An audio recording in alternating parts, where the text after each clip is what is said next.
Happy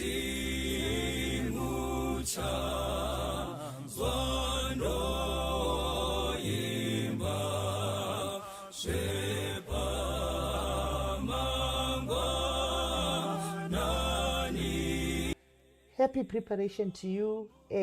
Mangwanani akanaka vana vaMwari. Kwaedza mumoyo mangu ndokunoimbwa nevanhu ndairwimba rwiyo irworo. Kwaedza zuva ranhasi ratotanga. Kana wanga usati wabuda mauchira ngatimukei tinamate. Kana wanga wamuka, let's get ready to pray before we start any other things. Kana uri kugadzira masangweji emwana ngatimboitai tichiteerera tichiweshepa tiri pamwe worshiping as we go about on our duties. Leno Mwari vatibatsira. Do you know that every time, every morning, taking time to pray, before you begin your work, you have a source of energy, a source of strength, a source of hope. Do not think that it is time wasted. It is time that we live through, and it helps us as we go about our day. May God's blessings be with each and every one of you as we start this Friday morning. Zuva regadziriro, Mwari vatikomborere, ngatinamatei. Baba vedu muriko kumusoro kudenga, zita renyu ngaukudzwe, zita renyu ngarikudzwe, umambo hwenyu ngauye, kuda kwenyu ngakuitwe pane rino pasi sekumusoro kudenga. Mangwanani ano Baba, vana venyu vauya vaungana pamwe chete mambochambamire vachida kunzwa shoko renyu ramuchataura kwatiri. Zvakunamatira Jehovha vana mai avo, tonamatira vana baba vari kunotsvaka mabasa vachidzoka pasina kana chiri kuwanikwa. Tonamatira vana venyu vamwari kugadzira kunyora maexams. Vurai Jehovha wangu njere muvape sezvavakafanira mukati mekuverenga kwavakaita. Zvakunamatira Jehovha wangu vamwe vari kugadzira chimwe nechimwe chakasiyana siyana. Taikumbira kuti mukomborere Jehovha wangu mabasa emaoko avo. Tonamatirawo zvakare tenzi wangu samasimba shoko renyu ratichadzwa pano mangwanani ano. Tungamirirai mufundisi Pastor Chipunza pavanenge vachitsanangura shoko renyu Jehovha wangu rigone kusvika matiri tigorigashira nekurirarama. Mazviro kwazvo Baba tinotarisana nekuuya kwenyu, hatigoni kukutarisirai isusu tisina Jehovha wangu kuverenga nekunzwa shoko renyu. Tibatsirei tisimudzirwe, tirarame sezvamunoda muzita raJesu tonamata. Amen. Amen. Beloved, we want to thank you for joining us. This morning I'm with Pastor Chipunza. He is our co-host and he's going to be speaking to us again from the book of Jeremiah. It seems like refuge is full in the book of Jeremiah, Pastor. Refuge is full in the book of Jeremiah. That is our theme. Jeremiah chapter 17, verses 7 to 8. Blessed is the man who trusts in the Lord, whose trust is in the Lord.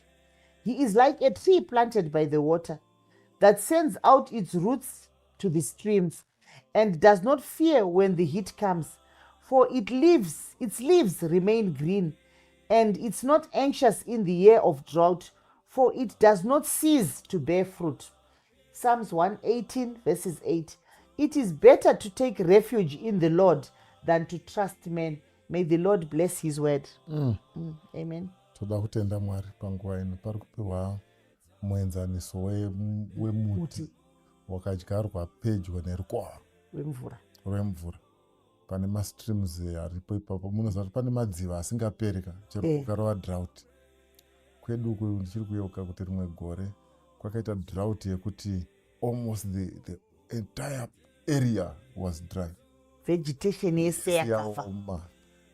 Matsime ese yaya akanga aoma, water table inenge yadzika. But pane madziva yekuti madziva iwaya ndo akasara ari aine mvura. Ndo makarwa akabuda akagara imomo, vanhu ndo vachero mvura imomo, zvipfuyo ndo pazvainwa ipapo, because ndo pakanga pasara pane mvura. Kumwe kwese kwakaoma. Tsanga nemiti yakanga iri musaidi memadziva, they were evergreen. Okay. Yes, they were evergreen. So ndo muenzaniso uri kupiwa wokuti hazvireve kuti vanhu vari kunze uko vari kubani kwakaoma vakarasika kana kuti God is punishing them.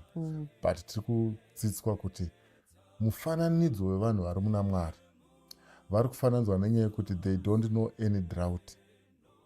Drought ringange ririko, but effect yaro, as much as it can also come upon them, they still have this hope yekuti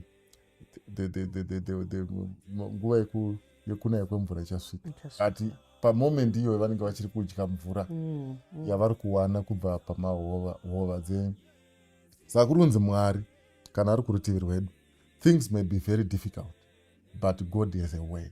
Amen. Yekuti pane last part yamaverenga. Pastor, munoziva kuti musati mataura last part yangu. Anzi, you know, some verses you begin to see them. Yeah. When Pastor, you are talking about them like this. Kuti blessed is the man. He is like a tree planted by the water. Saka, our key text, ye gap. Ndiva Philippi chapter 4 verse 6. Musafunganya pamusoro pechiro. Saka kana wakunopedza vhesi inobva yatiyo muti uyu haufunganyi pamusoro pedrought because uri paside pemvura. This is a child of God. You don't get anxious because your source is right there. And kana pane chinhu chatofanira kunamatira ndichocho manje chekuti how do you balance the reality of a present drought nekudzikama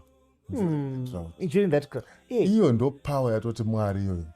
We need that one because on our own we may not really outlive drought. No. Hatigone kuva that faith yekuenga muna Mwari.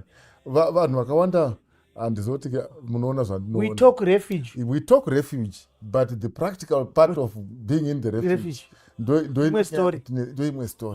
Ndosaka wayari kuti blessed is the man who trusts in the Lord and whose hope is the Lord. For he shall be like a tree planted by the waters, which achafananidzwa nei? Ari kutrusta Mwari. Uyu munhu ari kutrusta Mwari haasi kurukova. Ari kudrought. But ari kuenzanisa. Pfungwa yake manje yekudrought iri kumuti despite the drought, God is my refuge. He keeps me green. He keeps trusting. Yes. Kuti no matter what happens, Mwari vanoziva.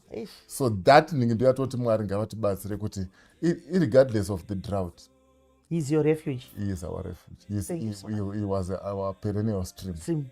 He was. Perennial fountain. Powerful. Hii maridzo pachayo inotoda pa all night. Mwari vatibatsire. We are going to move on to our testimonies and prayer requests. Thank you so much for joining us. For those who have just joined us, may the Lord bless you. We are now moving on to our testimonies and prayer requests. Good morning to you, Mama Makadi Zvenyu. A name is provided here. Situation yavo haina kumira zvakanaka. Iko zvino muri yaronga kuti vaende kukaranda hospital mangwana, but hapana mari. Saka mota yavo yataitarisira haisati yauya. Saka tiri kukumbirawo munamato kuti Mwari vatibatsire kuti mota irikuda kutengwa neimwe hama yedu itengwe nekukasika kuti tigone kumhanya navo kukaranda vagone kuwana rubatsiro. Number 2, good morning to you Gap Makadi. Ndinokumbirawo munamato pamusoro pemurume wangu. Murume wangu is not working, things are not well. I have not been well for a long time. We are now seeking God's miraculous healing that he may find a way to do something, because I can actually see my husband is losing weight and I too am losing hope. May God make a way for my family. Tirambe takabatana nyangwe mumatambudziko edu. And then the last one, hello my sister, ndakauya pano ne prayer request yangu. Ndichikumbira hama dzemu Gap kuti mundibatsire kunamato. Ndine property yangu yandiri kuda kutengesa kuti dei Mwari vandibatsire tigone kuita zvatinoita nemari iyoyo. I've come to say thank you so much. God has done it. Ndakawana maoffers eproperty iyoyo ende maoffers acho andaive ndisingatombotarisiri zvokuti maprojects atoda kuita anogona kuitika. Imwe mari totogona kutotenga imwe property kune imwe nzvimbo kana tikagona kuronga mari yedu zvakanaka, uye tinogona kutopa kukamukati memunda waMwari. Thank you so much for the prayers, because he answered even at a time when we least expected. Amen. Aiwa, tinotenda nematestimony, tinotenda prayer request. I missed one. Pane yamai varuda kuenda kukaranda. Yeah. And then pana baba namai murume haasichashandi, amai vari kurwara, Exactly. family yavo zvinhu hazvisi kufamba, Then yeproperty. yeproperty. Toda kutenda Mwari nezvavanotiitira kunyange tisipo even tisatanamata. Mwari dai vangabatsire vaite grand mawishes evana vavo vari kuda kuenda kukaranda, Mwari tibatsirewo varapwe, maresources awanikwe. Toda kunamatira vari kuda basa kuti mhuri. Zimbeva, it's one thing that we really need to look into in the future, yekuti maissues mamwe atiri kudiscussa panapa, definitely things are not well Zimbabwe. Yeah, vanhu vari kufamba vaine mafaces akanoita sonzi vanofara, but back kwavo, kuseri kwavo, Things are not okay. things are not well. Saka we need to pray for that also. Perhaps we will get some time to discuss about it. Yes, amen. Mwari vatibatsire, Mwari vatitungamire. Ngatinamatei baba vedu vari kumusoro kudenga, tinonamatira mai vada kuendwa navo kukaranda vasiri kunzwa zvakanaka.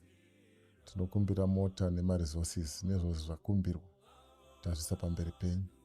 Ndonzira yaonekwa nevana venyu kuti vanoda kuti vabatsirwe panyaya iyi. Nekudaro Jehovha tinokumbira kutungamirira kwenyu.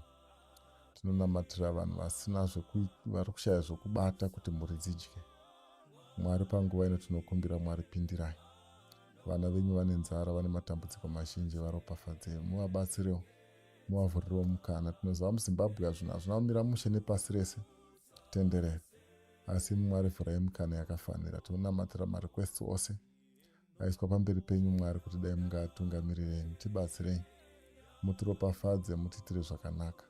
Vana venyu vose vane mikumbiro yavaunza pamberi penyu ngaizadziswe kubudikidza nesimba renyu. Mwari murambe muchikudzwa nekutonamata zvose muzita renyu rinogara nekusingaperi. Amen. Amen. Beloved, we want to thank you all for joining us.